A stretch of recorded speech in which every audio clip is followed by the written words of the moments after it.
Hello साथीहरू, welcome to my YouTube channel. Lok Sewa आयोग अपराविधिक तर्फका विभिन्न सेवा समूह नायब सुबा खरिदार पदको प्रथम चरणको खुला प्रतियोगितात्मक परीक्षा साथीहरू नमुना प्रश्न पत्र सेट 11 लिएर उपस्थित भइसकेका छौँ। त्यसको 1 नम्बरमा रहेको छ साथीहरू, तल्लाका मध्ये चीनको सहयोगको क्षेत्र कुन होइन। यसको राइट एन्सर रहेछ साथीहरू अप्सन नम्बर डी बीपी राजमार्ग। साथीहरू प्रश्न नम्बर 2 मा रहेको छ, राष्ट्र बैंकले चुच्चे नक्सा सहितको 100 को नोट कहिलेदेखि प्रकाशन गरेको हो। यसको राइट एन्सर रहेको छ अप्सन नम्बर डी 2082 मङ्सिर 11 गते। साथीहरू प्रश्न नम्बर 3 मा रहेको छ, जोडा मिलान गरी कोडबाट सही उत्तर छनौट गर्नुहोस्। साथीहरू ए नम्बरमा रहेको छ ओलाङ चुङ्गोला।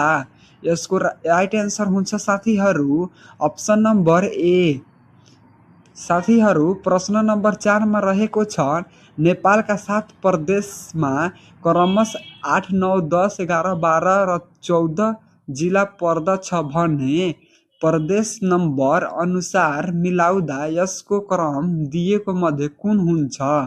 जस्तैमा म भन्छु साथीहरू, यसको प्रश्न अप्सन नम्बर सी हुन्छ। तर 2 नम्बर प्रदेशमा 8वटा जिल्ला हुन्छ, अनि 7 नम्बर प्रदेशमा 9वटा जिल्ला हुन्छ, 6 नम्बर प्रदेशमा 10वटा जिल्ला हुन्छ, 4 नम्बर प्रदेशमा 11वटा जिल्ला हुन्छ, 5 नम्बर प्रदेशमा 12वटा जिल्ला हुन्छ, 3 नम्बर प्रदेशमा 13वटा जिल्ला हुन्छ, अनि 1 नम्बर प्रदेशमा 14वटा जिल्ला हुन्छ। साथीहरू प्रदेश अन्तर्गत र जिल्ला अन्तर्गत दिएको छ। साथीहरू प्रश्न नम्बर 5 मा के छ भने, निम्न भनाइको बारेमा विचार गर्नुहोस्। साथीहरू 1 नम्बरमा रहेको छ, इन्द्र जात्रामा लिङ्गो गाइड्ने चलन गुण कामदेवले चलाएका हुन्। अनि प्रश्न 2 नम्बरमा रहेको छ साथीहरू, नेपालमा राणा शासनको आगमन हुनु पूर्व 6 जना प्रधानमन्त्री भए थिए। अनि साथीहरू माथि दिएका भनाइमध्ये कुन भनाइ ठिक हो हुन् भन्नुहोस्। यसको राइट एन्सर रहेको छ साथीहरू अप्सन नम्बर बी 2 मात्र। 1 र 2 दुवै ठिक छ।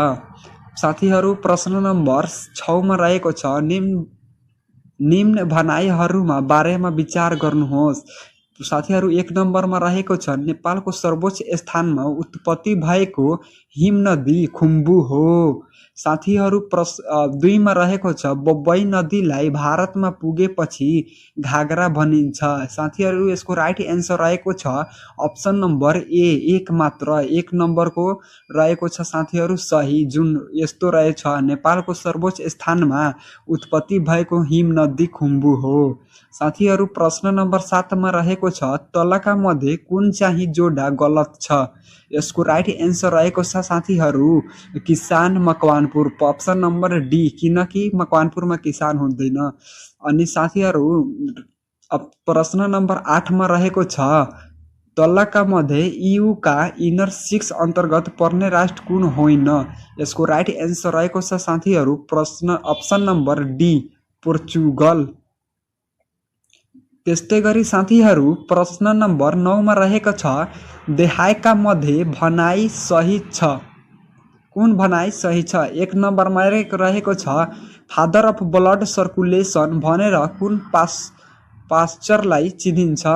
2 नम्बरमा रहेको छ, हरियो पातमा क्लोरोफिन तत्व हुन्छ। 3 नम्बरमा रहेको छ, वासिङ मेसिनका आविष्कारक चार्ल्स स्टोन हुन्।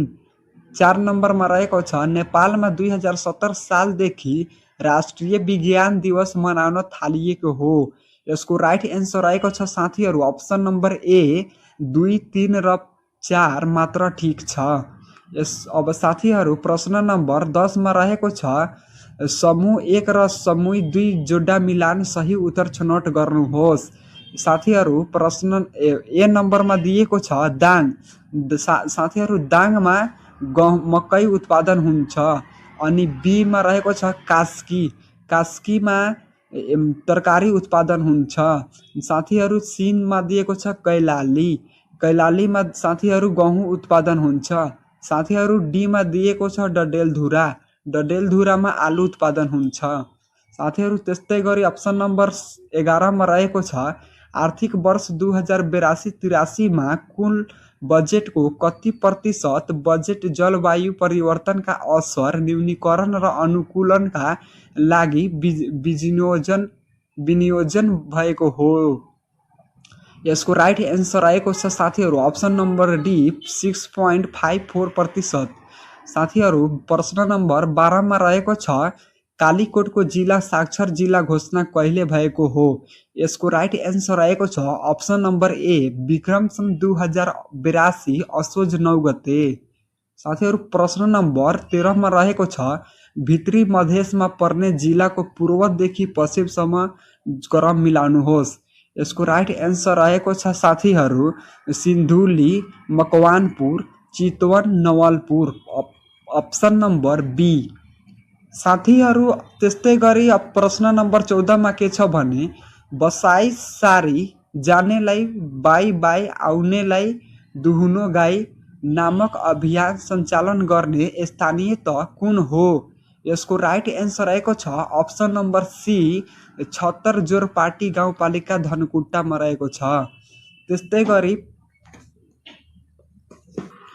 प्रश्न नम्बर 15 रहेको छ तलका मध्ये विषाणुको कारणले लाग्ने रोग कुन होइन।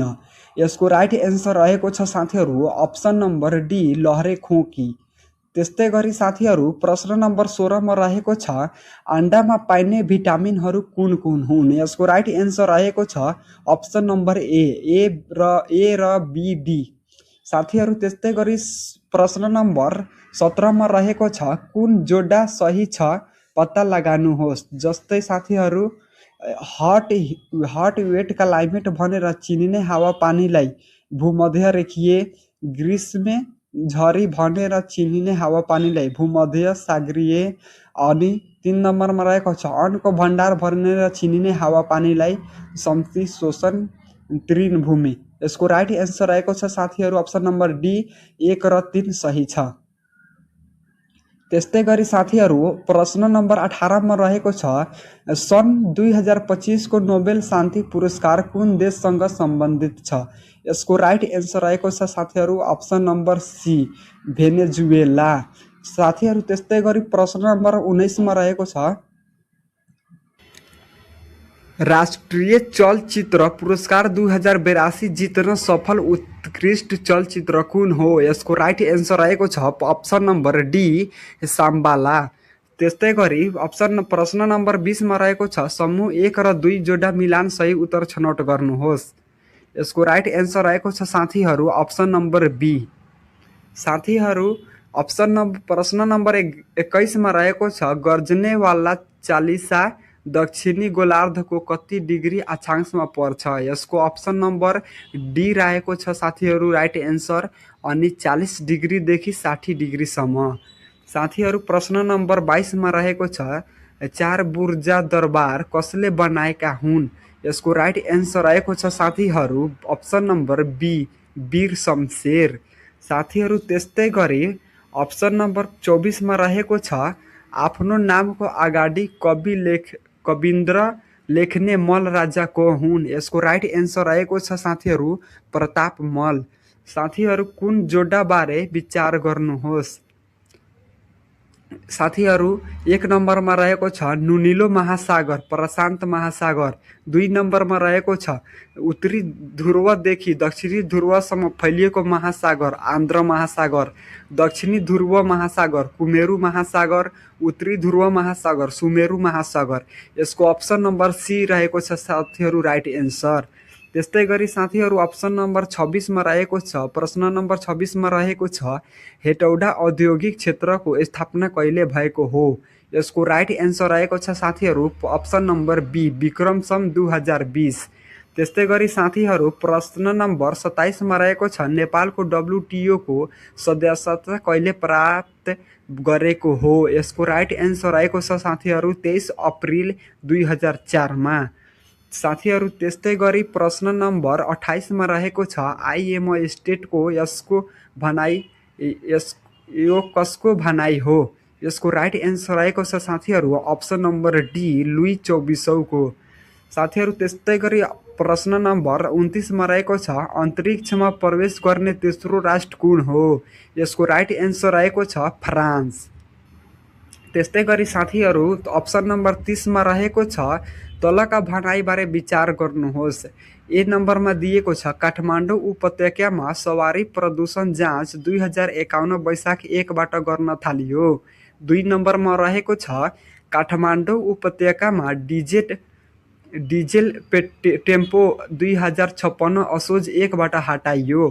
3 नम्बरमा रहेको छ नेपालमा सवारी प्रदूषणको मापदण्डको निर्धारण विक्रम सन् 2056 देखि गरिएको थियो। साथीहरू प्रश्न अप्सन नम्बर डी मा रहेको छ युरो 1 सवारी प्रदूषणको मापदण्डसँग सम्बन्धित छ। यसको राइट एन्सर रहेको छ साथीहरू अप्सन नम्बर डी, सबै सही छ।